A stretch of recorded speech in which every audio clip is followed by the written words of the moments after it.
Hello, hello, hello. How are you guys doing this evening? It is currently 1:07 a.m. on this very rainy Saturday evening going into Sunday. It is currently 68 degrees outside and raining. And I was just sitting at the gas station that had closed down hours ago, and I was texting Mel. Poor Mel. They're having storms in Arizona where she lives, and the heat is currently, there's like a heat index of like 110 degrees. And so because of the storms, they've had a power outage in her area, and she has no air conditioning. I feel so bad for her and her husband and their dogs. Mel is so calm and chill. She like doesn't let anything bother her. Like if that were me, I'd be like, oh my God, what are we gonna do? We have to figure out something to do, you know? Not Mel. She's completely just like chill. She's like, yeah, we're gonna go and stay in a hotel. We don't know how long we're gonna have to be there, blah, blah, blah, blah, whatever. It depends on, you know, when the power comes back on. And we have our live stream tomorrow for a true crime book club. And so I was like, well, do you want to cancel the book club for tomorrow? And she was like, well, let's wait and see, because if the power's back on, we'll be back over here. And I was like,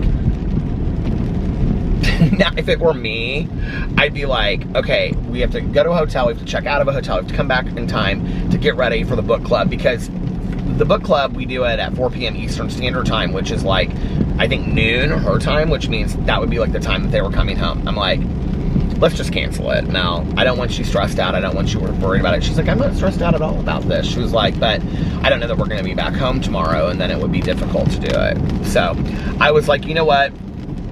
Let's just cancel it, and we will move. I made an executive decision.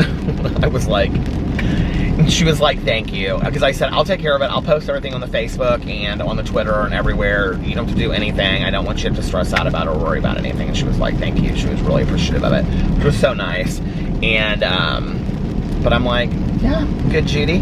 Listen, I don't want you worried about anything else when you're moving you and a dog and your dogs and your husband into a hotel. Alex and I had to do that a couple years ago.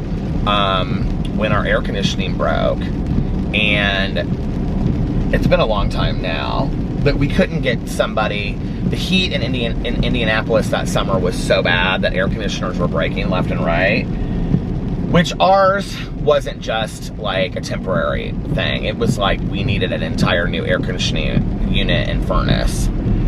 So what we needed was a bigger deal that they were going to have to order and come out there, and the whole thing was like this mess. But while we were waiting for somebody to come out there, we were just kind of trying to hang out as long as we could, because they couldn't promise you. Like they'd say, well, we're going to come between, I think it happened on like a holiday weekend or something, I can't remember. And it was like maybe like 4th of July weekend or something, which I think was on like a Friday or a Saturday or something. I don't remember when this happened, but I feel like it was like, it was really hot when it happened, and I feel like it was more like in August, so I don't know. But anyway, because I know that Alex was like home, and we were there with the dogs, and the basement was real cool, because, you know, if you have a basement, well, in the winter it's warm, and in the summer it's cool. And so the dogs, like, we keep their house down there, like their little crate where they stay when we're not there, so we could put them in there at night, and they could sleep. But they were like panting because they wanted to be with us and stuff. So finally, we took them over to Tanya's kennel. But Alex and I were like dying. We were like, oh my God, I have never in my life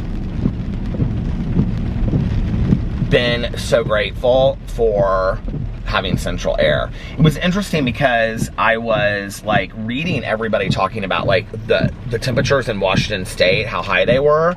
And I don't even think this way, because like in Indianapolis, I mean, the majority of people in Indianapolis have air conditioning, and if they don't, then they have like, you know, the air conditioning units in the windows. So, because it gets like so hot and humid here in the summer, that if you don't have central air, then most people have like the units in the windows that you put in the windows, you know?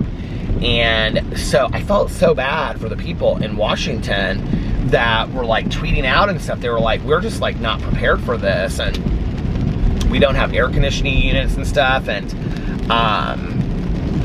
you know, I mean, what a point of gratitude when you wake up and it's just like, I mean, our air conditioning in the summer is truly, it's set to 69 the entire summer. So our house is like 69. Now the upstairs, it gets warm, but I don't think it ever gets like 70, 74, 75. It gets warm, but it's warmer than downstairs, you know? So I remember when we had to order this air conditioning unit. There was some kind of thing like, because he was going to bring us out a window unit, a temporary unit, but like he couldn't bring it out and install it until after we ordered the whole air conditioning furnished unit, and it was so expensive that we were getting like a couple different estimates on it. I think we ended up going actually with Costco, which is interesting. Alex came up with that because he had seen like at Costco that they had like air conditioning units. I feel like that's who we went with. But I remember when I came home and the guy had come inside and he had like put the air conditioning unit on. The thing with our upstairs is that it's a loft, so it's open, you know, to the downstairs. And then we have two doors that like open into the loft that like close it out, but it's hard to keep cold air in there, obviously, because of the loft, right? I remember opening those doors. Oh, Alex got home before I did, I think, and he was like, oh my God, you're gonna die when you walk in here. I walked into that bedroom and it was like sub-zero temperatures. It was like crazy. A couple people had commented on my vlog when I was talking about the heat in our bedroom. It gets really, really bad in our bathroom because our bathroom and the closet in the bathroom is actually built over the garage, and the garage gets really, really hot in the summer. And so the roof of our bathroom is actually the roof of our house, and we have a skylight in there, so the bathroom gets like really, really hot. And people were saying to get online and buy portable air conditioning units for the bedroom, which I got online. There's one called like Polar Chill. It's like 80 bucks, and you put water in it like a humidifier, and it supposedly makes the room really, really cold. And I thought about buying it. I still may buy it. And Alex was like, it doesn't get that bad. But he can handle it. I can't handle it as much as I get older in the heat. But I'll tell you what, if you've ever thought about getting one of those window units, like, they really, really work. My aunt and uncle that lived on a farm in Fort Wayne that I used to go stay in, that I talked about, they had those window units in their house, and their house was like hot, like, but at night it would get so cool. Like, they had them like in the master bedroom and like in the living room, and the other bedrooms, the bedroom where I stayed, they just had like a fan and stuff. But they work. Like, those window units really work really well.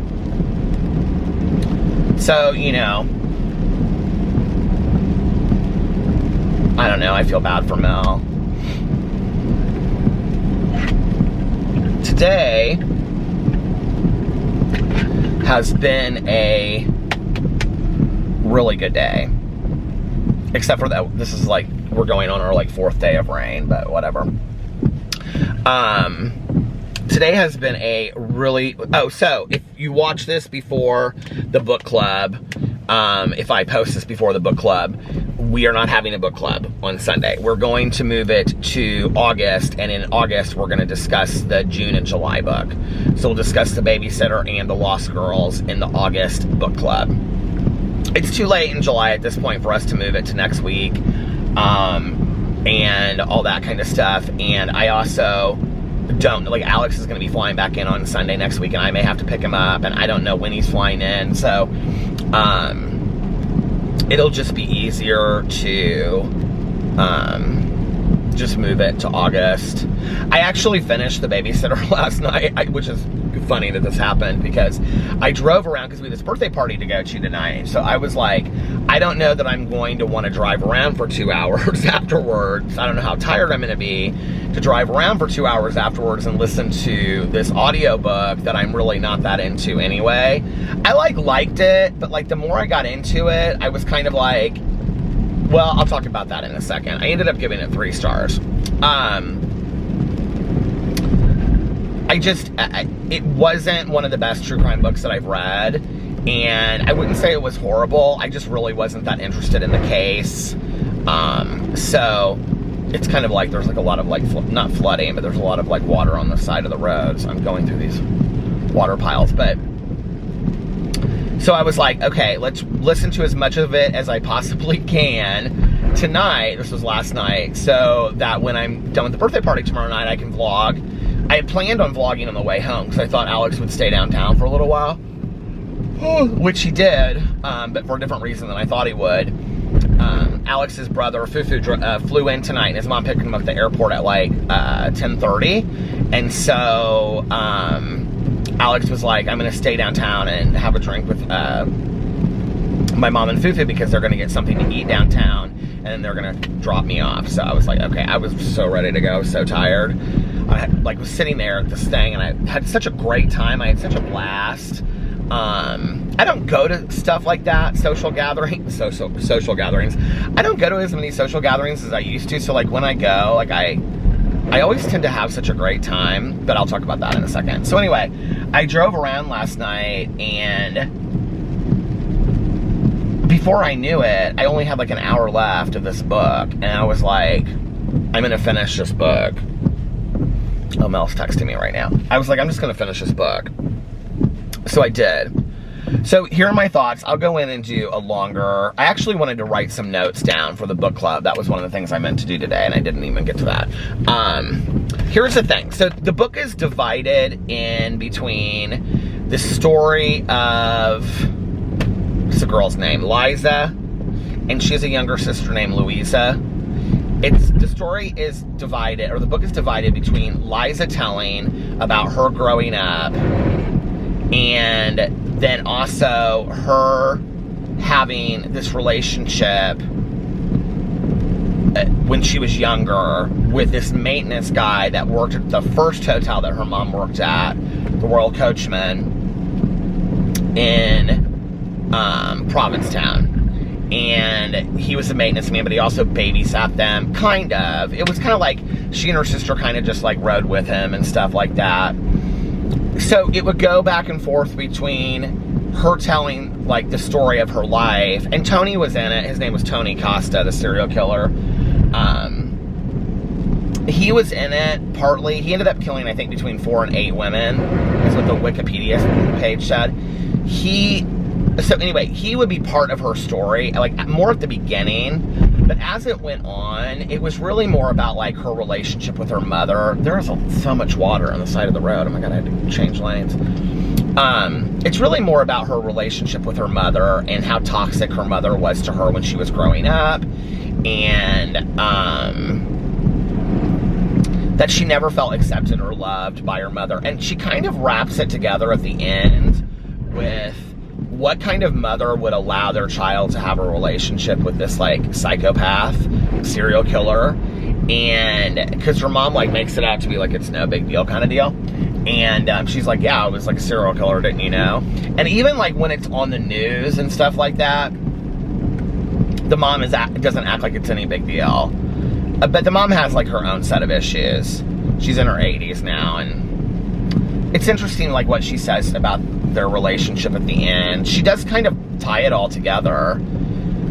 Here's the thing, and then the other part of it was Tony Costa and him like basically on this drug rampage, and then his relationship with his wife, who like she had all these issues with him, but then when he went to court, it was so weird because she like gave him the peace sign, she had like a flower behind her ear, and she blew him a kiss. It was so bizarre. I didn't understand how she acted in the courtroom at all. And even his attorneys were like, we're trying to get you a plea, like, to, you know, a plea of insanity, which they had all these psychiatrists and stuff do all of these psychiatric tests and evaluation on him, and all of them, I mean, literally even the ones they hired said that he was completely fine to stand trial and he was completely normal. And so he took the stand and was like so intellectual and like well spoken in what he said. He was the last person to speak, to the jury that, like, his defense team was like, well, he just screwed us out of any kind of insanity plea because he spoke so coherently and made so much sense. But anyway, and apparently didn't talk about the murders at all. It's just, the book, I don't know. That part of it was not that interesting to me, in all honesty. The whole Tony Costa and the whole thing was done so, like, backwards. Like, it talked about him going to California and these girls that he was going to take to California. And then it was like, I felt like this was misleading in the book. So they talk about these girls and his story changes so many times. And the whole backdrop of this, you have to remember, is Provincetown, which Provincetown in itself is kind of a character in the book, because it talks about how, like, Provincetown very much changes over time from kind of just this, like, artsy, cute little, like, East Coast town. Interestingly enough, I did not know this in the book. They talk about this at the very beginning, that Provincetown, Massachusetts is actually where Christopher Columbus landed, the Mayflower landed. It wasn't in... Why can't I think of a city when I can't pass first grade? What is this? But anyway, they thought it was too inhospitable and too cold, so they went to Plymouth. Is that where it's at? Is that what I'm trying to think of? Anyway, that was at the beginning of the book. So the book is really well researched. And I didn't think it would be, and I had never heard of this guy, so I was like, whatever. But anyway, I don't know. It wasn't like, okay, so here was the deal. So he supposedly, now the book's supposed to be read by tomorrow, so if I'm spoiling this for somebody, I'm sorry. But this is also stuff you can find out. So in the book, and it's two different narrators on Audible, by the way. And the narrator for the Tony Costa part, I did not like her, like, reading of the book as much as I liked the Liza part of the book. So, was that her name, Liza? I don't know why I can't remember. Because I'm already on to another book already. Reading another book. So, so the interesting thing was, okay, there were like three women that, two of them, he, like, said that they went one place, like, he took them out to California, and then they never made it to California, and he just, like, dropped them off somewhere, like, by the painted, no, they said they were at the Painted Desert. They got pulled over by this police officer, and he's like, that's like 100 miles back. So he was like, he turned around or something to come back. I can't remember why now. But anyway, and they were like, in the book, they said, and they were never seen again, these girls. So the whole time you're reading this book, you think he killed these girls, okay? Then there was another woman that went missing from Provincetown, and they basically was like, and she was never she was never heard of again, basically insinuating that she was killed by him, right? Okay. At the end of the book, the way they wrap all this up is to talk about where these women, and those women actually did make it to California. Well, I thought they were never heard of again. I thought they were never, you can't say that in a book, and then at the end of the book go, oh, guess what? Those people we said they were never heard from again, they ended up never heard from. Those two women that were never heard from again, they turned up in California. Oh, you don't say? I mean, it was just weird at the end to me. I don't know. And, it was okay. I just really wasn't that interested in it. I mean, I was more interested in the story of Liza growing up and her mother and all this stuff. And honestly, that part almost read to me like a very interesting memoir. And I almost kind of think that had she not woven the Tony Costa, I mean, she could have woven the Tony Costa part into it, but had she done an entire book that was just about, like, her life growing up in Provincetown, Massachusetts, to the backdrop of having a serial killer maintenance guy that she knew and the trial, like, had that been the backdrop of this memoir for her, of talking about growing up in Provincetown with the hotel, like, her mom owned a hotel there, like that, or a motel, I guess. I sometimes forget the difference until, like, I'm driving down the side of the country road and it says motel. But, you know, like, that would have been a really interesting memoir. Like, I would have loved to have read that. It would have been so interesting, because that part of the story was real interesting to me. The Tony Costa part wasn't that interesting. They didn't really pay homage to the victims until the very, very end. They didn't really tell the backstories of the victims. They weren't, I didn't feel like, considerate of the victims, which is something that we always talk about with the book. So, I don't know. I don't know what I think. But I gave it 3 stars. It definitely wasn't a 2, but it wasn't a 4 either. I mean, it was like, for me, evenly a 3. Like, if somebody said, should I read this book? I'd say, sure. Like, it's a good summer book to read. It kind of, in ways, like, this is weird to say, it kind of, in ways, reminded me of Peter Benchley's Jaws. Because it takes place in that same kind of area, you know? But I thought her story was really interesting. I liked hearing about all that. I just didn't care so much about the serial killer part of it. And then I finished that last night, and then I started, because I was trying to get another book in this week, so I looked for a short book that I had that I bought on Audible, and I had just recently bought John Paul Brammer's, who is a columnist. He worked for Condé Nast magazine, and he also, like, had a column, he was a columnist, anyway, he has a column called Hola Papi, where people write in, he explains where it's like, I didn't really understand it, honestly. The app Grindr, which is a hookup app for gay men, has like a website, I guess. He was like explaining it at the beginning of the book. And that's kind of where it all started.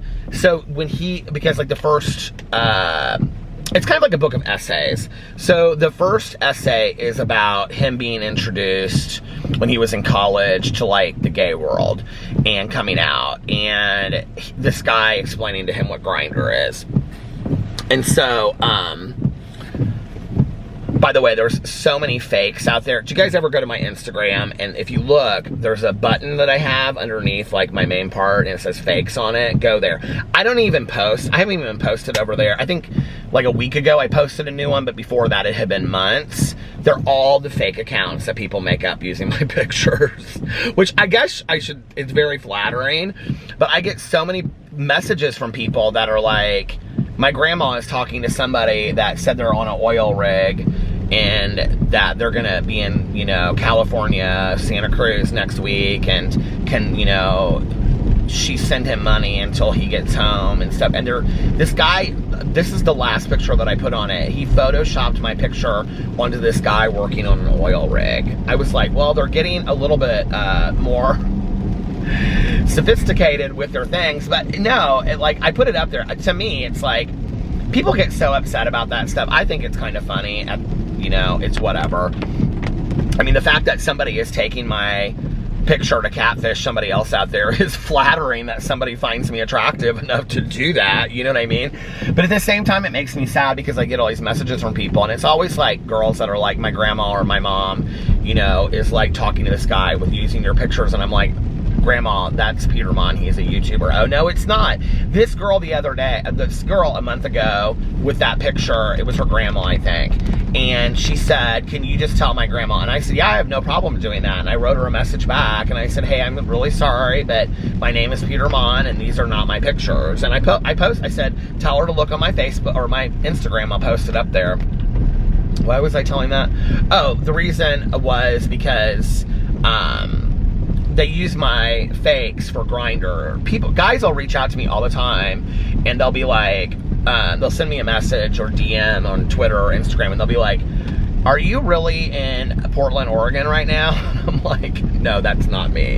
And it'll, like, sometimes it'll say my name, and it'll have my picture and everything, which is kind of scary if you think about it, because it's literally a hookup app. So, like, what if you go to meet this guy, you go to their house thinking it's like, I don't know, me staying in an apartment or something, or a hotel, and I mean, who is it that's there? Like, that's scary. I will tell you right now, I have never in my life, never been on a hookup app. So, if you ever see my picture out there on a hookup app, it ain't me. I've never been on one. Alex and I got together before that whole kind of like, the whole Grindr scruff, Plenty of Fish, Tinder, all that stuff kind of really took off. And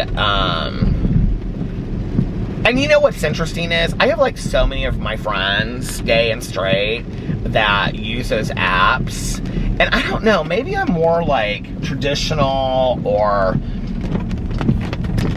I don't even know that the word prudish. This house is so pretty. I wish I could show it to you, but it's so dark you can't see it. But it's this white old house with these front porch that wraps around, and they have ferns, huge ferns hanging around. It's gorgeous. I wouldn't say prudish. I don't know. I just like, and I think what's interesting is like back in the day with like Grindr and Scruff and stuff like that, so many guys would like just met to hook up, you know, and have sex and stuff. That like now, like I know quite a few couples that have met through Grindr or whatever, you know what I mean? And they're always kind of embarrassed to say that they met that way. I'm like, whatever got you together, you guys, it's working, you know what I mean? So, what was I gonna say though? I don't know, like, I don't know that I would, like, if Alex and I broke up, first of all, relationships are a lot of work, okay? Not just being together with somebody in a relationship, but, and I hope that we don't ever break up. I hope we're together till the day that one of us is no longer here on this planet. Because I love my husband and I want him to be my forever person. That's one of my least favorite words in the entire world, forever person. I remember we were at a party years ago and I said something to my friend about this other girl that we knew, and she broke up with her boyfriend that she had been with for a long time, and I said, why did they break up? And she goes, I don't know. And she was dead serious. She looked at me and she goes, I don't know, I think he just wasn't her forever person. I was like, what is that, a forever person? What is that? And I've had friends of mine that have said that since, and I just laugh. They're like, what are you laughing at? I'm like, oh, nothing, no, forever person, okay. But anyway, that's like something you read about in a book, you know? A self-help book, how to find your forever person. Make a list of 10 items or 10 things you want from your forever person. I don't think life works that way, you know? I think it's like, I love the line from Rear Window when he's like, he's talking to Thelma Ritter, who is the character actress that played his nurse, and she's like talking about Grace Kelly, who, you know, anyway, and he's acting like he's not sure if he wants to marry. She's like, aren't you gonna ever marry her? And he goes, oh, I don't know, one of these days. And Thelma Ritter says something like, you know, like, basically, like, you kids kill me. Like, you know, when I was growing up, you meet somebody, you like them, you get married to them, you have kids, you settle down, it's not that big of a deal. Now, it's like, you gotta think about, and I think it's so true. It's like, we have to have this perfect relationship. And I think that's kind of like what happened with Alex and I a little bit. It's like, you know, we met, and we didn't expect it to go anywhere. I can tell you right now, I mean, the fact that we're coming up on 13 years together and 10 years married is just like, and it was so funny tonight because we were at this party and they were playing like all of this like early 90s music and stuff, and like Alex and I were like dancing. Nobody was dancing, but Alex and I were like dancing, and we were like bumping and grinding and said we were having fun, you know? And these people were like, you guys are like still so much fun together after all these years. I'm like, we enjoy each other's company. We love each other, you know? And I think that's what it's about. And I think that it just wasn't that deep for us when we first got together. It was like we didn't have any expectations, and it was just like, it is what it is, you know? And this is our relationship, and now you're my forever person. You're not going anywhere. But, you know, I thought about it before, like, especially when we were having problems, and I thought, like, if this doesn't work out, like, I didn't think about, like, the apps and stuff like that. But I would think about, like, how would I meet somebody in the future? Because I'm not the kind of person, and I don't judge people for it. Half my friends do. Most of my friends that are single do all that stuff, right? But I'm not the kind of person that... I'm a little bit more romantic than let's talk kind of sexy to each other. And you know I'm being edited when I say this, on a phone, and then let me go show up at your apartment. And I don't know, like that's just not who I am. And like I said, I don't judge anybody that does it. There's a part of me that kind of wishes I was more a little bit, you know, exciting like that, I guess. But I'm more traditional. I want to be asked out on a date, or I want to ask somebody out on a date, you know what I mean? Like, and meeting each other's families, and, you know, my dad is older at this point, and that's all I have left besides Caroline. It's just like, I don't know that I would want to go through all that again, you know? Like, whose houses are we going to move into and share, and you know, all that stuff. There's just a lot, you know. I'm not saying that I wouldn't ever date again,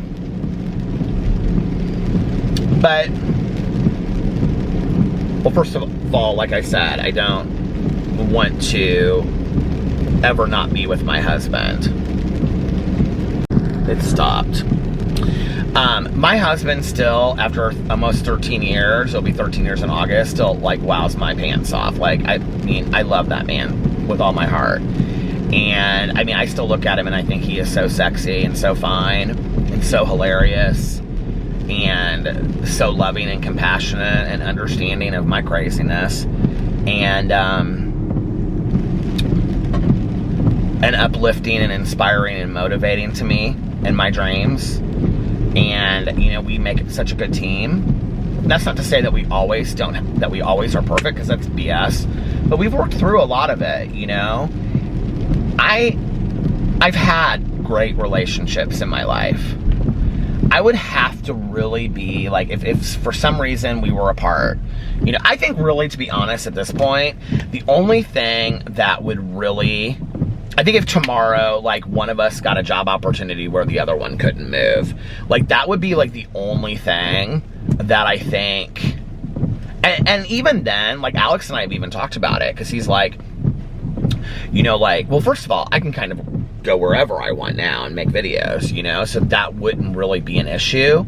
And he knows that I want to go back and forth, you know, between Florida and here, and he's more used to that now.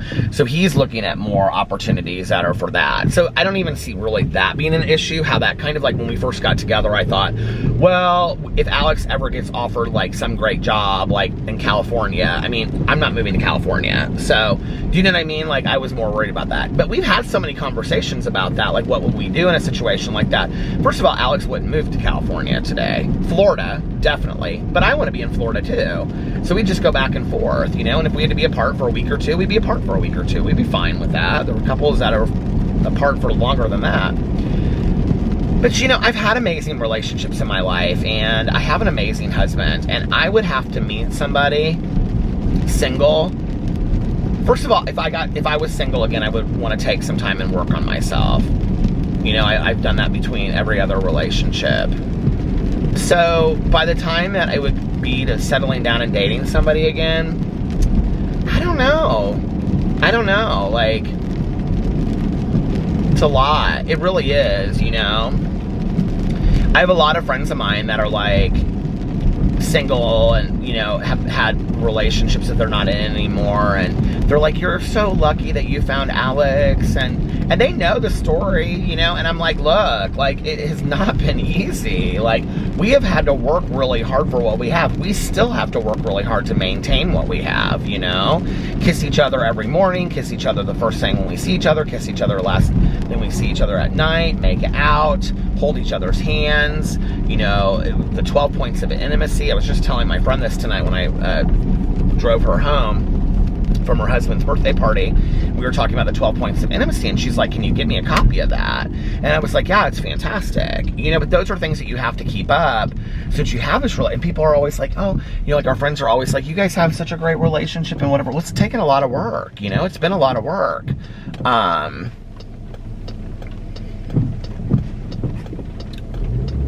And it's been worth it, but that's the thing, see? Like, the work that we did paid off. But I've had friends of mine that have put in just as much work that I have and that Alex has into a relationship or into couples counseling, and it didn't work out for them necessarily that way because their partner didn't really want to fix it, or their partner didn't really want to work that hard on it. And so, you know, they're hurt and whatever. I don't know. How did I get on this topic? Well, I was talking about, oh, this guy that's writing this book. Okay. So anyway,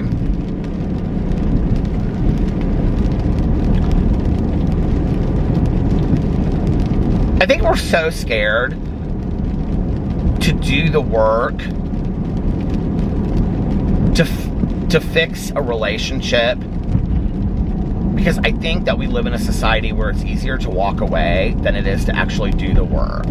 But the thing is that I think the problems arise sometimes as challenges to make the relationship stronger. Like, Alex and I went through some real shit with, excuse my language, real crap with each other, you know?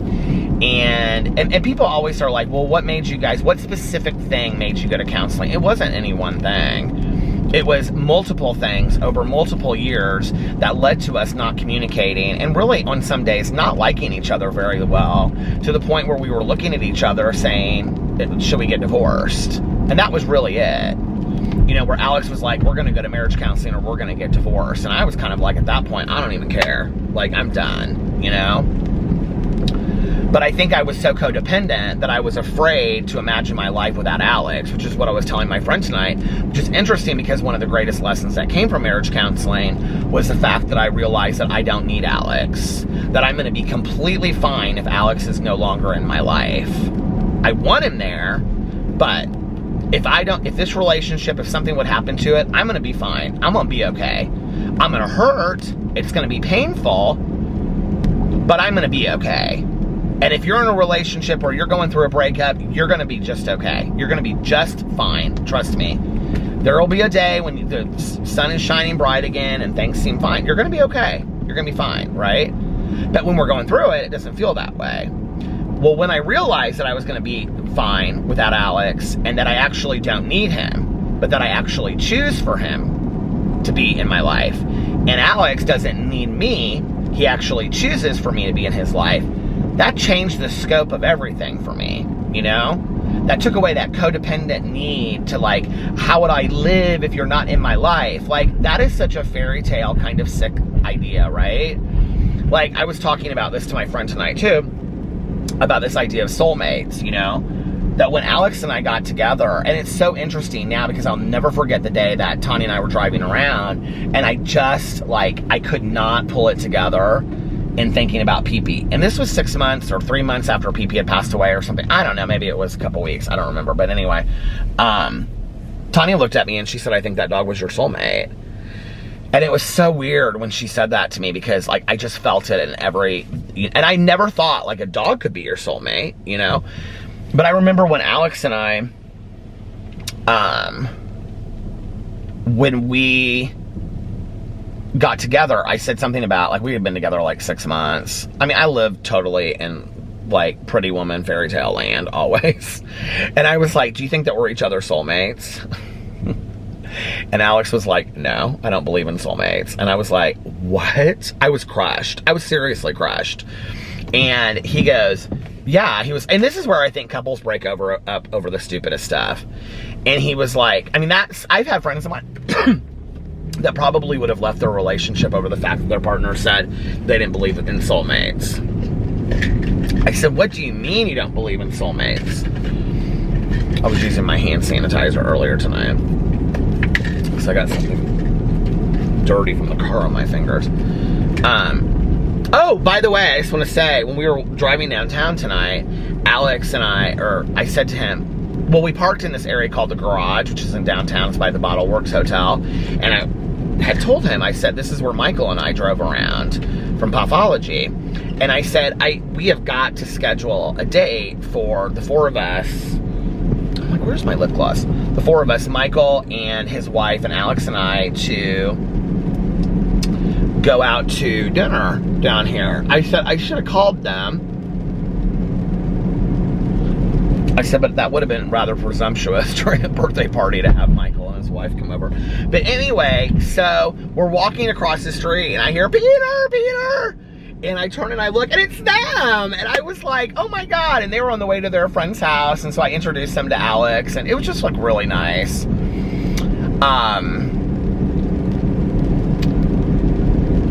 What was I saying, though? About me and Alex? Oh, the soulmate thing. So, I can't get off on a tangent or I'll forget. So, Alex was like, no, I don't believe in soulmates. I was like, what do you mean you don't believe in soulmates? And he was like, because see, if he didn't believe in soulmates, that meant that there was no possibility that we could be soulmates. And then how was I going to live if I didn't have a soulmate in my partner, right?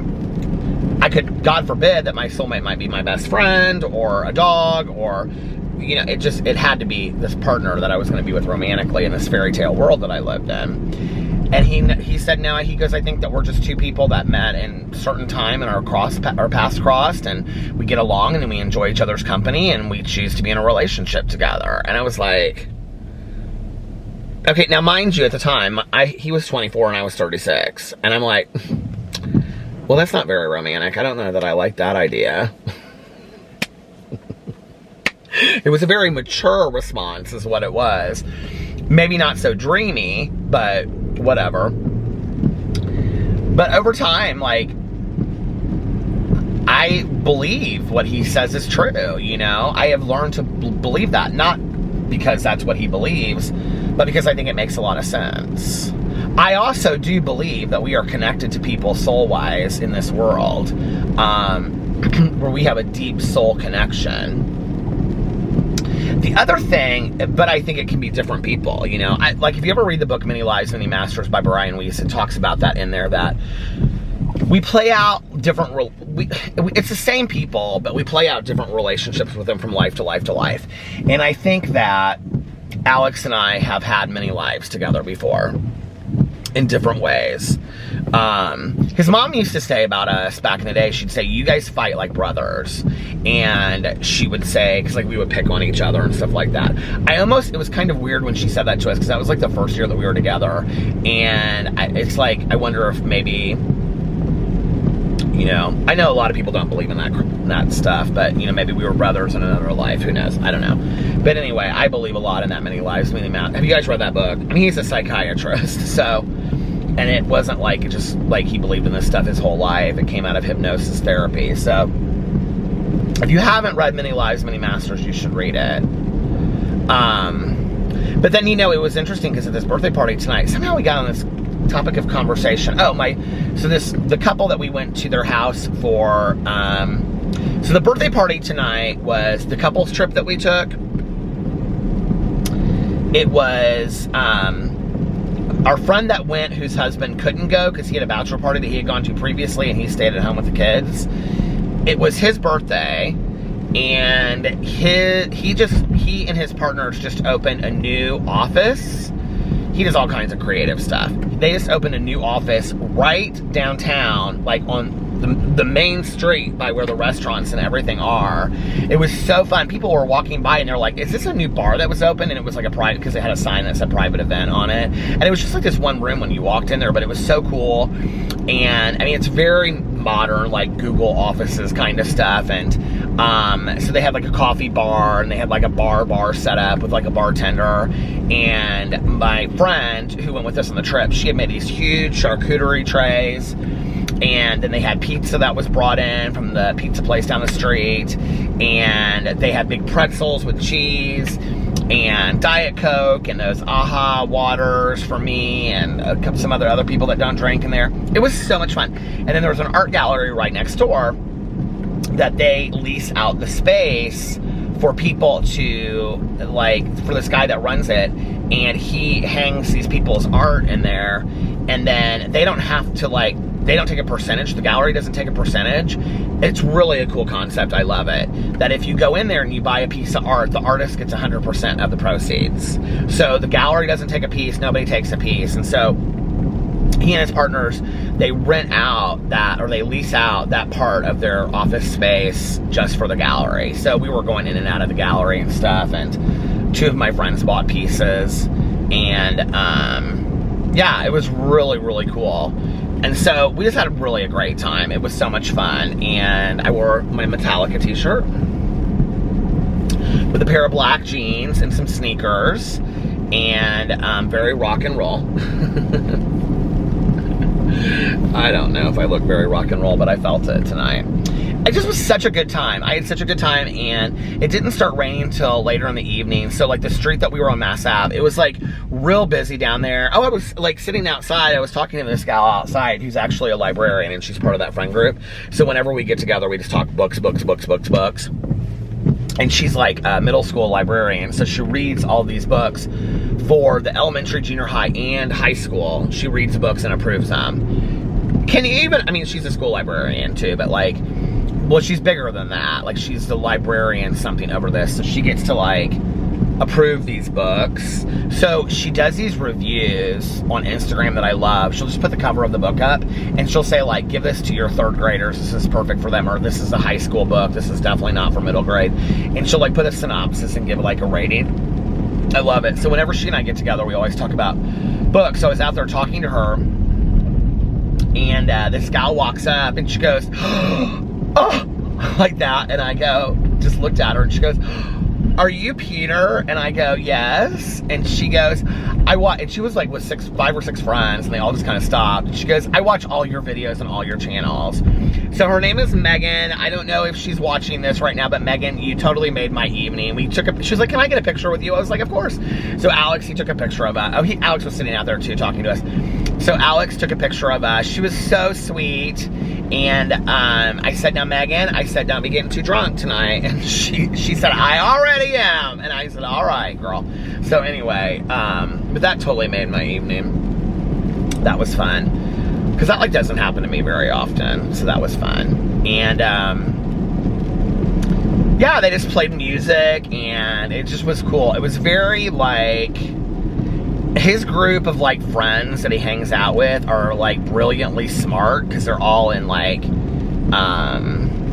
well, it's like web space design is a lot of what he does, but they're, like, brilliantly smart and very, like, cool, not even, like, in a hipster kind of way, just, like, in a cool kind of way, you know what I mean, where, have you ever stood in a group of people and you're like, this is a cool group of people? Like, that's how I felt like tonight. I was like, these people here are really cool. And all of them, like, brilliant and smart. And just, anyway. Yeah, it was a good time. And I had a bunch of cheese and chocolate-covered raisins and chocolate-covered pretzels and 2 Diet Cokes and 2 bottles of water. They had Smart Water.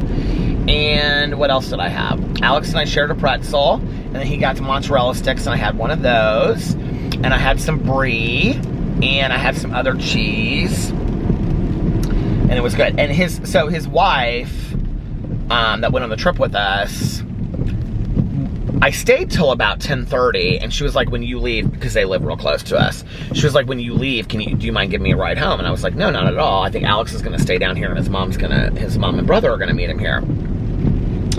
I was getting so tired. I was gonna, like, I'm gonna see Fufu in the next couple days, but, oh, they're not going to Chicago anymore, so probably tomorrow. But I was like, yeah, I'm getting really tired, and I want to go home and I want to vlog, and I want to listen to the end of this book that I'm listening to. So she was like, yeah, so you don't mind taking me home? I was like, no, but I didn't remember where I parked, because we parked down by the garage, and it's so cute downtown. I'm so jealous, Michael, of you guys. Like, it is so cute down there where you guys live. Anyway,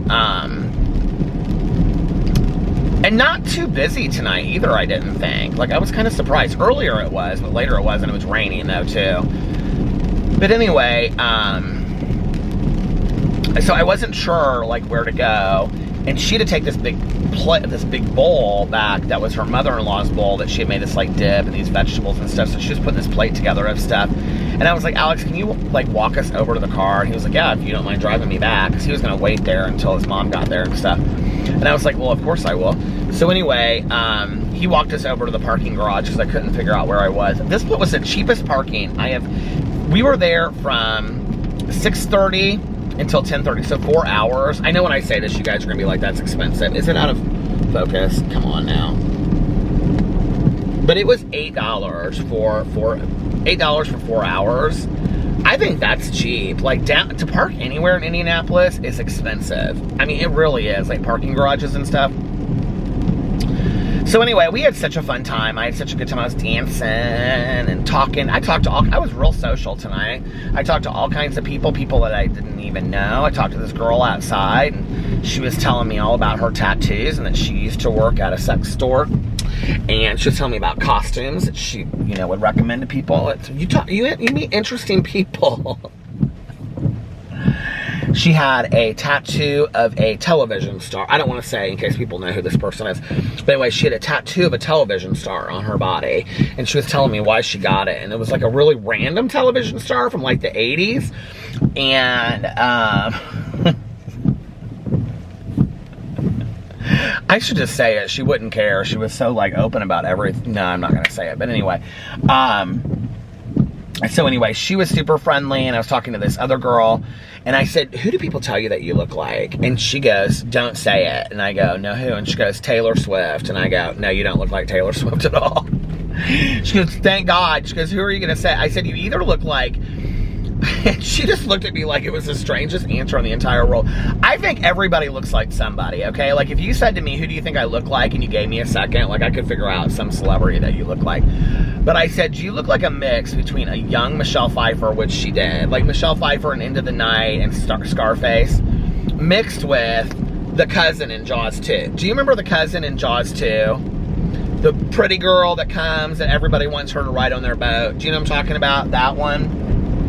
That's why the older brother of the sheriff goes out on the boat, because he wants to, like, he's supposed to, like, have a day date with the cousin or whatever. Yeah, she looked kind of like her, but she didn't know. She was like, "Oh, I've seen all the Josses, but I don't remember who you're talking about." And so anyway, these guys were really, really nice. I was talking to a bunch of the guys too, and guys always want to talk about what do you do though. And then when they look at me and they're like, "So what do you do?" And I'm like, "Oh, I make videos on YouTube." They're like, They always go, "What kind of videos?" And I go, "Well, it depends. I have 6 channels." And they're like, "Oh, well, what are your channels?" And I start explaining it. And like, after I say my, like, because I always start with my BookTube channel, they just kind of like go like this. Like, I don't really care. I'm like, okay. Then why did you ask? Like, I don't know what to tell you. You know what I mean? But they were nice. And they're like, really? A BookTube channel? Okay. What does that mean?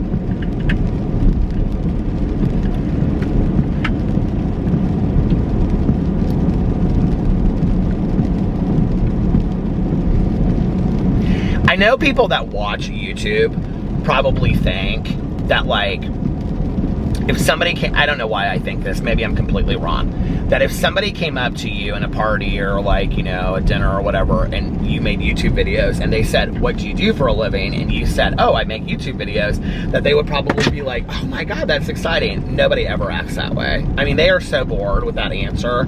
They're like, and they don't really get it ever either. They're like, "What? What do you do?" Don't worry. I make videos. It's about what? Just stuff. Just stuff. Alex is always like, "You downplay it." He was like, to other people, he was like, "But you love it." He was like, "It's like what you do, like 24 hours a day. You love it." And I was like, "I know." And he's like, "But like when other people ask about it," and I'm like, "Well, they don't really get it. They don't understand when I try to explain it to them." And then if most people, like, if I ask them, like, "What videos do you watch?" they'll say, like, tutorials. Like, they think YouTube is still, like, how to tie a bow tie, you know, or I don't know, something like that. I mean, and that is a huge part of YouTube, but it's not, like, all of YouTube, you know what I mean? So anyway, we had such a great time, and my friend, she made these, well, 2 charcuterie boards. It was funny because my friend's husband, he looked down at it, and he was like, "That is such a fantastic charcuterie board." And it really was. She did such a great job on it, except for it was really funny at the end of it. She was laughing. She was like, "My charcuterie board is..." I put a picture up on my Instagram story, but anyway, she was like, "My charcuterie board is so pretty, but look at those beef sticks at the end." And it was like so beautiful. She had everything laid out. And then at the end, she had these like huge beef sticks that she hadn't really cut. And they were like just big beef jerky. They were like, anyway, they were just sitting in this jar at the end of the charcuterie board. It was fun. We had a good time. So anyway, I took my friend home. I drove her home, and then Alex, I don't know if he's home yet. Oh, I didn't look at Mel's text. Alex was going out to dinner. Or not to dinner. He had been eating all night. He was going to have a glass of wine while his mom and brother ate, because I think they were hungry, because she had been waiting at the airport, and I think he got in later than he was supposed to or something. He flew from San Diego to Chicago, and then Chicago to here, and I think he was supposed to get in at like 8:30, and he ended up getting in at like 10:30 or 10 or something. I don't know when he got in, but I know that when I left downtown, which was 10:30, they were on their way. He had just gotten his bags. That's what Alex said. So that was at like 10:20. He had just gotten his bag. So I don't know why it took him so long to get here.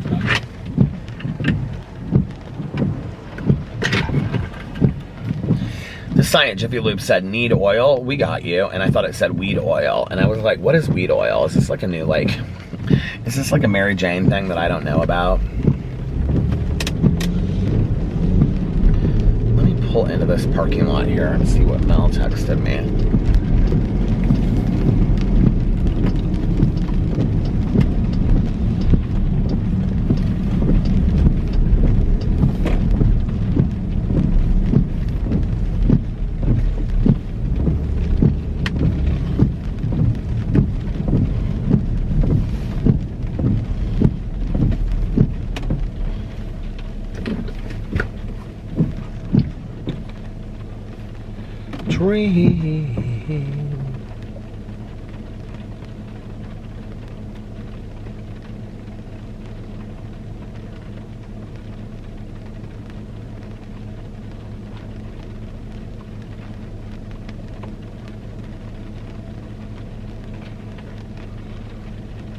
She hasn't ended up.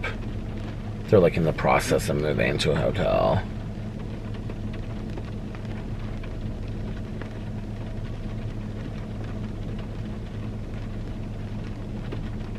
Is Alex still downtown? I can't tell.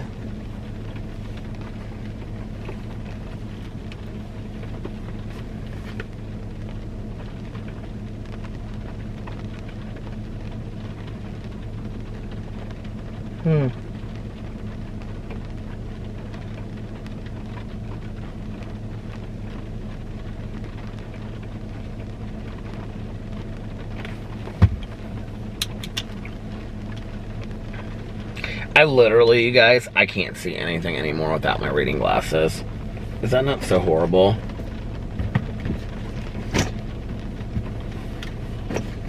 Oh, the battery's about to die, so I'm gonna change the battery. That was good timing, and I'll be right back. Okay, I'm back. He's still downtown with his mom. He just sent me a picture of the three of them together. You guys wanna see it? Can you see it? I can't tell where they're at. It kind of looks like they're at Basbo's Pizza. But I don't think Basbo's is open that late.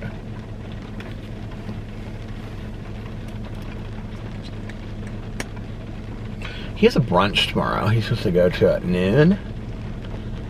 It's like a girls' brunch, birthday brunch or something. And I told him, because of the book club, I said, just go to your brunch. I said, he was like, you don't want to do Pata Shoot? I go, well, there will be other Sundays. We can skip it for a week.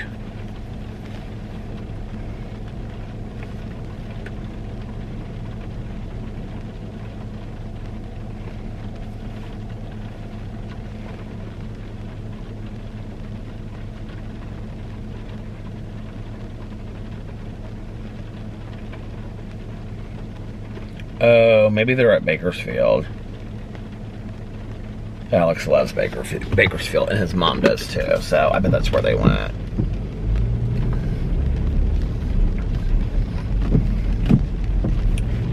So I started reading this book called, well, anyway, my day. I had a great day today. I got up. Alex had to do some work stuff this morning. So he was gone until about 2:30, and then he came home and just laid in bed. And he was doing some work stuff at home, but he was also watching, he's like watching every episode of Gossip Girl all over again because the new Gossip Girl started this week. Now his friends and him are his like this little, he has this group text with 3 girls that he's real close with. The one of them is the one that had the birthday party for him. It's the one that he's going to Miami with this upcoming weekend, and then it's 2 of their friends. They're in this like group text, you know? I think it's the 4 of them that are going to Miami. So they now think that they're like Gossip Girl. So he's telling me about these text messages that they're texting to each other, like exactly like back in the day, like how the Gossip Girl messages went, you know? They think they're real funny. But anyway, I watched like 1 season of Gossip Girl, then I was done after that. But I did, you know, I'll tell you when it, for me, was when her brother, like, did he come out on Gossip Girl? I was asking Alex about this the other day. But then do you remember he was on that show Revenge? And I loved that show Revenge.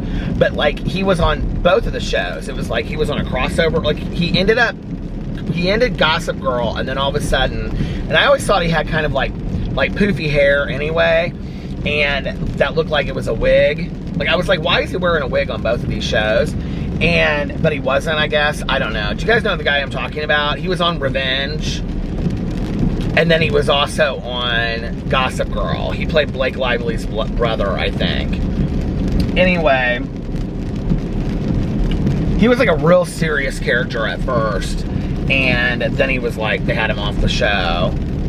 But I don't remember what happened to that brother on the show, because I didn't watch that far into it. I just knew that he was on the show, and then the next thing I knew, I was watching Revenge, and he wasn't on Revenge, or that he wasn't on Gossip Girl. But I only ever watched the first season of Gossip Girl, I think.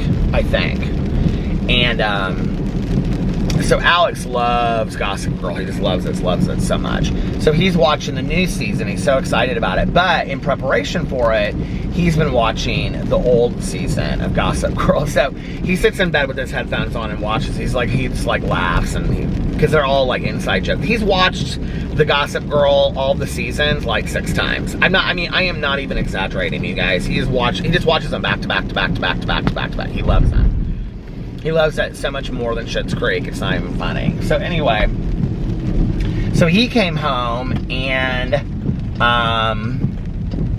when he was on his way home, I left to go get coffee and to do a review video. And I don't know what he is texting me over there.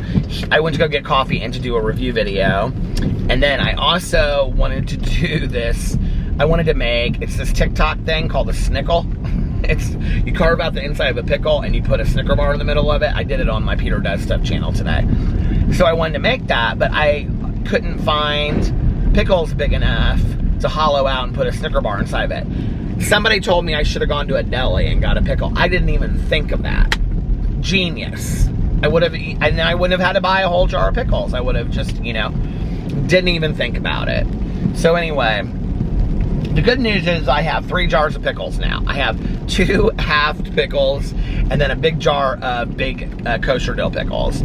And I love pickles, so that's a good thing. You know what I mean? But anyway, so then I came home and Alex was like, I'm gonna rest a little bit. And he was doing some work stuff and playing his game and watching Gossip Girl upstairs with the dogs. And he fed them, and then they went upstairs and were hanging out with him. Boo Radley was so funny. He was like laying on the pillow, and he was like 3 pillows high, and he was just like this. And I went upstairs and I said, Boo Radley is such a mood. And Alex said, Boo Radley's always a mood. But anyway, he was just like, couldn't be bothered. Don't bother me. I'm just over here enjoying my life. Oh, 3rd text. Okay.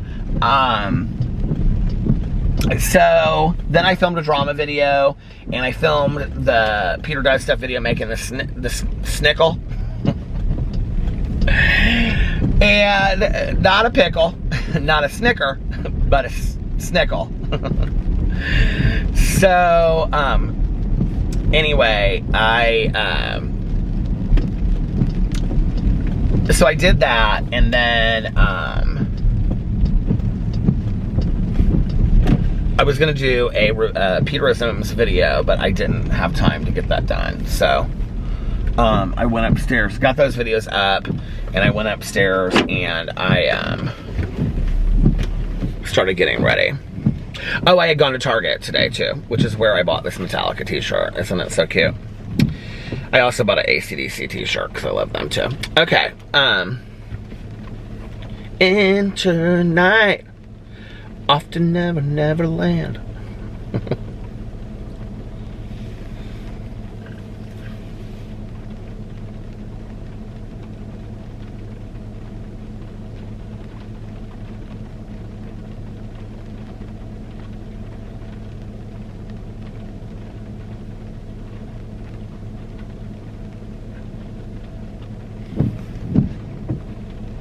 Alex's mom just sent me a picture of him playing pool.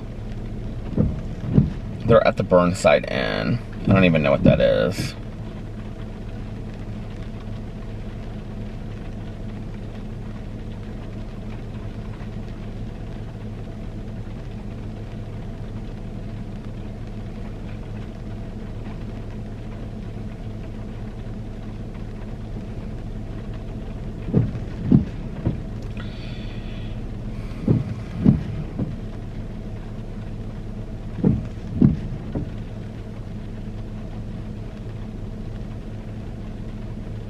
Mel and her husband, who just had their anniversary, by the way, yesterday.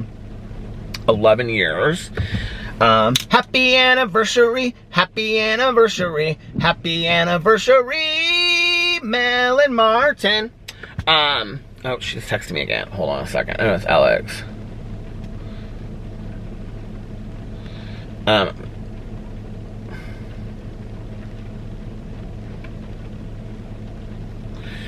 They are safe and sound.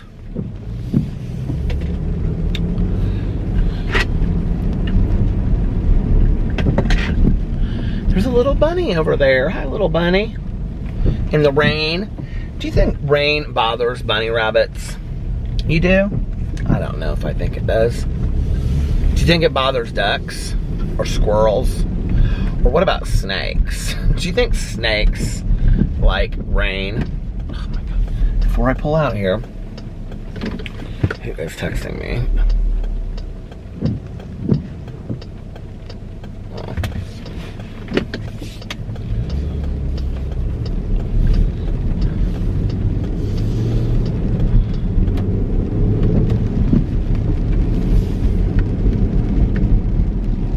What about fish?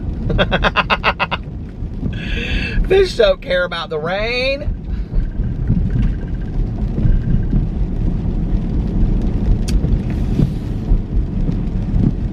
I think I have like vlogged a little bit over an hour tonight. I need to do it. Do you guys want to see a 3-hour vlog this summer? I think if I do it, the way that I'm going to do it this year is, oh, I need to get gas. Well, not really. I'm down to 1/4 of a tank. But I think the way that I'm going to do it is, I'm going to vlog an hour during the day, and then like a half an hour in the evening sometime, and then like an hour and a half late at night. So it'll be like 3 hours over the course of a day. I don't even know if people watched it last year. Like, did anybody even watch my 3-hour vlog last year? Like, I mean, in its entirety.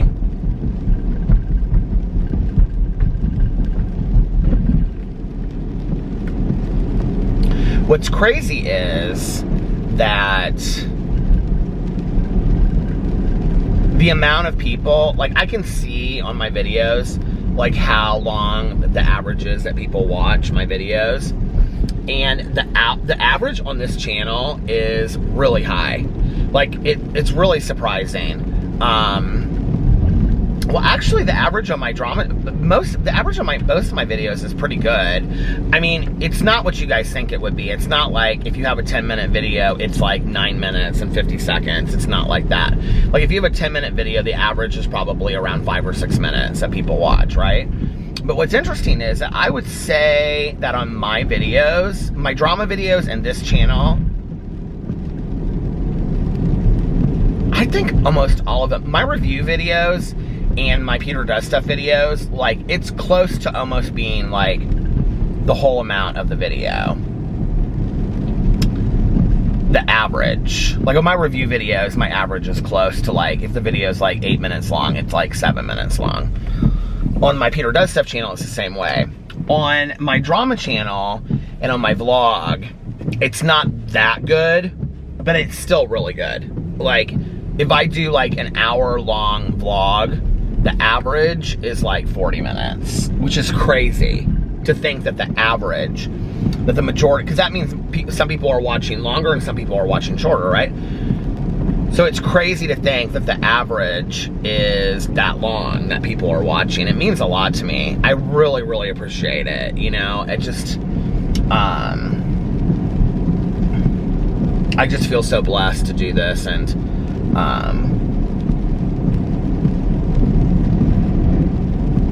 it was funny because my friend that we went to their house for the Saturday before 4th of July, and we had, like, we cooked out, like, well, he cooked out, and then we went and watched the fireworks. We went and watched the fireworks. He said to me, he was like, now, did you make a video, like, when you left that night? And I said, I mean, I vlogged.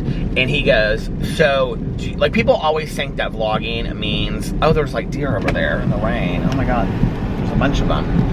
They think, for some reason, that vlogging means, like, I'm live. Like, I'm talking live, like, whenever I say it to friends of mine, and I'm like, well, that's like a live stream. Like, I try to explain to them, like, that's a live stream, and like vlogging's like just means it's like a video blog kind of thing where you just like, you know, and then I post it, and they're like, so people can watch it whenever they want. And I'm like, yeah. And they're like, oh, okay, I get it. And so he was like, did you make a video that night, like after you left? And I said, yeah, like I, you know, got home, and after Alex went to sleep, I said, I think I went out and vlogged that night. I couldn't remember. I said, if I didn't, then I did it the next day. And he was like, that's just crazy to me. He was like, that when like everybody goes home from the party or whatever and goes to sleep, that you like go out and like drive around and talking to this camera. I said, I love it. I said, I feel so blessed that anybody wants to listen to it. And I said, it's so cathartic for me, you know, to like be able to like drive around and talk about my day. And I don't know, it means a lot to me. And I am so forever grateful to each of you out there that have watched, you know, for any amount of time, whether it's a day and you're new to my vlog, or you've watched from the very beginning and you've watched every single, I almost said episode, every single, well, that too, but every single vlog that I've ever posted. Like, it means so much to me, and I don't think you have any real idea how much it means to me. It's crazy to me, and it's like, what's interesting is when people comment and they say, somebody posted this yesterday, I don't know who, I wish I knew who it was to say thank you, but somebody said, I think sometimes you don't know you're the only person that I talk to like in a day, other than like going to work or whatever. And then people are like, you know, thank you so much for posting these and keeping these up. I am so grateful anybody wants to watch. You know, I am so grateful that this is a part of my life. This vlog is such a good example of just going with your gut and what feels right in the moment, and that, you know, when one door closes, another one opens kind of thing. My drama channel was not doing well, and this was back in the day when it had a glitch on it, which it's had ever since, and they've told me that, and they don't know how to fix it on my channel. So it doesn't matter at this point. I've kind of let go of it, but it's people getting unsubscribed to my channel, and I get comments about this all the time. They're like, I got unsubscribed to your channel, and I didn't even know. It happens over here now too, and they're like, and I didn't even know, you know, and I wonder why you weren't posting videos anymore. I've so long ago let go of that, but it was happening a lot. It was happening like I was losing like 150 subscribers a day kind of thing, and I just got real down about it. And I was like, you know, I'm gonna start another channel, and I'm just gonna vlog over there, and just gonna drive around talking to, you know, car, blah, blah, blah, whatever. And when I started it on New Year's Eve. I can see us sitting there before we went downtown to this party. Alex's aunt and uncle went, his mom went, his cousin was in town, his cousin Nina, she went, and his grandma went, and we had such a great time, and everybody said something at the beginning of the vlog, and it was like January, it was like December 31st and January 1st was the very first vlog that we ever did. I think it's the most watched vlog, and the second most watched vlog is the Fox Hollow Farms, which is interesting to me that that's the second most watched one. But anyway, I just feel so incredibly blessed, you know, that it's like, I never thought that I would like, I really, when I started this, I was like, let's see if I can do it for 30 days. And then maybe I'll do it like, you know, twice a week or whatever, you know? I don't know what happened. Like, I never thought that I would be here 5 years from now still doing, I mean, you would think that I would run out of things to talk about at some point. And I know I repeat a lot, but it's like, it just is like, this is my magical space over here that I feel safe, and I know that some of you guys feel safe over here, and it just, you're so supportive of each other. And I love reading, you know, when somebody says they're having a bad day, and everybody in the comment sections is like, you know, cheer up, and I hope things get better. It just means a lot to me that you guys are like that to one another over here. And I just feel like this whole thing over here is cool, and I love it. I love it so much, and I feel very blessed to have the vlog channel in my life. And you know, I said this I think in my vlog the other day, but I get like letters and cards in the mail from people, and whenever I do, and they're always very personally written and sharing stories with me, they'll always say like, you have no idea like how much your vlog has helped me. And it's like, I literally, all I do is drive around in a car and I tell stories, you know, and I have opinions about things in the world. And I don't know, it means a lot to me when people say that, because there's a lot of times that maybe you guys have kept me company that you don't even know, you know? There's been hard times that I've had in my life that I get in my car and I turn on the camera and I start talking, and maybe that night you help me take my mind off of things, but maybe I have troubles about friends of mine that are going through stuff, and you know, I've had a lot of things that have happened that I don't publicly talk about on video because they're not my things to publicly talk about. You know, if I have a family member that's ill or sick, or, you know, I have a friend of mine that's relapsed or something, like, you know, like, those aren't my stories to tell. And no, what Tanya Jean has not. People will be like, oh, is that why Tanya Jean's not in the vlogs anymore? Tanya Jean is not in the vlogs anymore because people chose to make her being on the vlogs not a pleasant experience for her. And so she said, you know what, I'm not going to be on it anymore. And I'm supportive of you, and I love that you love to do it, but I'm not going to be a part of it anymore. But, you know, like, if I have friends of mine that you guys don't know about that have relapsed or gone back out or are really struggling, or if I have a friend of mine that's going through a divorce or, you know, something, or has had an illness or things like that. I've had friends of mine that have, you know, lost family members and all kinds of stuff, you know, that I don't talk about. And so I might be having a tough day, and you guys have no idea the fact that I come out here and I turn on the camera and I just start talking about stories from my childhood, or a book I'm reading, or what I did that day, or whatever. And it's so cathartic for me. And that's what I mean when I say, like, I'm so thankful and it's cathartic, because in a weird way, you guys have been, like, some of my closest friends without even realizing it, you know? Like, I didn't have to get on here and tell you everything that was going on in my life for you to be super helpful to me, you know? In the same way that you can watch my vlog and I don't have to know everything specifically that's going on in your life, but some way it helps. And isn't that weird? And isn't that cool at the same time that we're, like, helping each other just by, I don't know, you know? I love that idea, and I love that YouTube can serve that purpose. So thank you for that. Now, I do want to say I'm reading John Paul Brammer's Hola Papi. Oh, this is how I started talking about this a long time ago. So anyway, it was a column that he wrote for a website that apparently a Grindr had, which I didn't know that they had a website, or maybe it was just on the app. I don't know, but he wrote this column, and people would write in. It was like an advice column. So the chapters in the book, the essays, are questions that people write in, like how to get over a traumatic breakup, or how to come out to your boyfriend in the Walmart parking lot, or how to kiss your girlfriend when you're gay, and stuff like that. And so there are these, some very funny, mostly very endearing essays, stories of his life. He did this whole story about being in elementary school and going into middle school, and how bad, well, no, it was in middle school, it was early middle school, and how bad he just really wanted to fit in.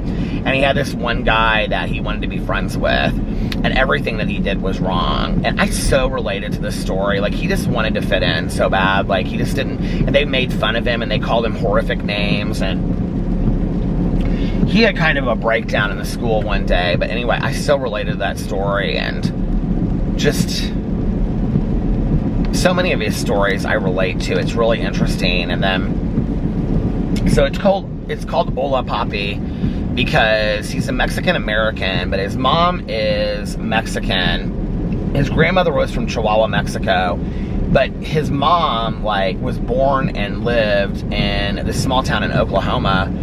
And then she was like a basketball star, and his dad, who's white, is like a basketball star. And then they, like, were real popular, and they get married in this small town. It's like a small farming town, and they have him. And so because of his mother, he looks very Latino, but he has, like, really no true understanding of his heritage, except for through his abuela. And he doesn't speak Spanish or anything like that, just like a little bit. And there's this whole part about where he starts working at a tortilla factory. You guys, I'm not making this up, because he wants to learn how to be more Mexican. And so the guys are like, well, how much Spanish do you know? And he's like, poquito. And so they're like, they start testing him, and they're calling him gringo and all this kind of stuff. And it's just like, it's hilarious, but it's so endearing at the same time, because he's like, I would get on this app, and because they saw a Latino guy, they would be like, Hola Papi.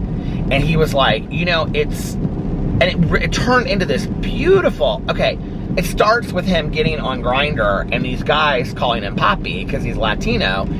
That turns into this beautiful essay about, like, ethnic heritage and understanding it and learning more about it and what all goes behind all of that, right? Like, it just was so beautifully done. And his stories are so hilarious, but so endearing at the same time. It's very short. On Audible, it's like right at 5 hours. I think it's like 4 hours and 59 minutes or something like that. The book is not too long. It's a beautiful cover. His name is John Paul. It's JP Brammer on Twitter. JPBRAMMER. And his column is called Hola Papi because it's based off of that.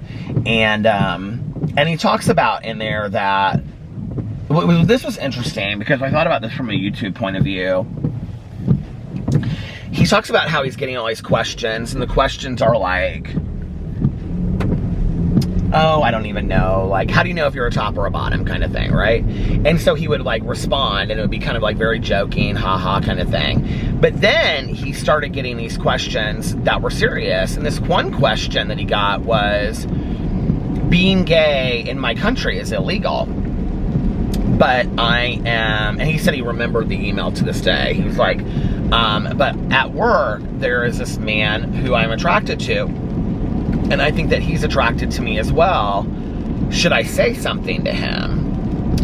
And he said that in that moment when he read that email, like, everything changed for him, because he realized that he was being given an opportunity to do something so much greater than just write a column doing advice about hooking up. And now, all of a sudden, even on the short years, because he had only been out for like 2 or 3 years at the time he started writing this column. He's like, or 3 or 4 years, he's like, here it is, all of a sudden, I'm writing this column, and I have this huge weight on my shoulders, and I want to do something positive with it. You know, with this platform that he had been given. He was like, I built a social media presence, and I had this column. And he's very humble. He's like, I had a social media presence. He was like, it wasn't huge by any means, but it was bigger than I had before anybody knew who I was in this column. And he was like, and I wanted to use it for good, not bad. You know, he was like, I wanted to do something with it. And I just was sitting there listening to it, and I'm like, this is so admirable, you know, that you even think through this stuff.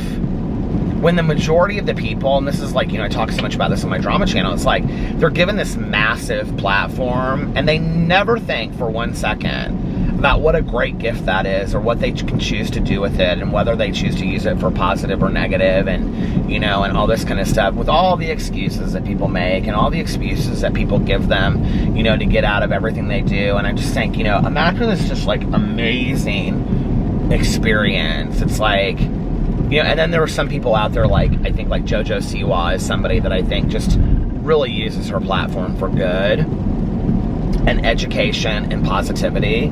And then there's so many people out there that just take it for granted, you know, this platform that they've been given, this following, where they could really educate people for the positive. And it's really sad, you know. But he's not one of those people. He's just he's very humble too in reading it. So if you're looking for a good book, I mean, it's definitely geared towards, like, I wouldn't say that. I was going to say, like, gay men reading it, but I don't know that I agree with that. I think there's a lot for everybody in there. And it's not graphic, at least where I'm at the point that I'm at, it's not graphic yet. So I don't know if there's any graphic sexuality or anything like that, but I don't think so. I mean, he talks about, like, blowjobs and stuff like that, excuse me, but he doesn't, I mean, he just throws it out and says it. I mean, he doesn't, like, talk about, like, doing it or anything like that, you know? But it's beautifully written, and I always like steer away from memoirs and like essayists and stuff like that, but then I read them and I find how much I love them, which is always interesting to me, because I really do. I always kind of dreamed of being an essayist, and I had outlined that book and everything about my childhood, and then I started it and stopped it so many times that I don't know. But anyway, all right, I'm going to get off here now. So I hope that you guys are having a magically amazing Sunday. You know, it's my favorite day of the week. It's a day to get renewed and rejuvenated and refreshed for the week ahead. So I hope that you are doing that. And like I said, if you're watching this, there is no book club. The book club will be in August. We'll give you guys a date at a later time. Mel is no longer at home because of the power outages. So let's all send Mel some love and peace and serenity, and hope that her power gets turned back on real soon, and that everybody in that area stays cool and their food stays refrigerated, and that they and their animals are okay, and that the animals that are out there are okay as well. And to everybody out there that's, you know, struggling in the world right now with the heat index around the world. So anyway, wherever you may be, and be kind to one another if nobody else has told you this today. I love you, and I will see you guys tomorrow. Bye. Love ya. Oh, and in case you need to hear it, 1 more, 2 more, 3 more, I love yous. I love you guys. I'll see you tomorrow. Bye. Love ya.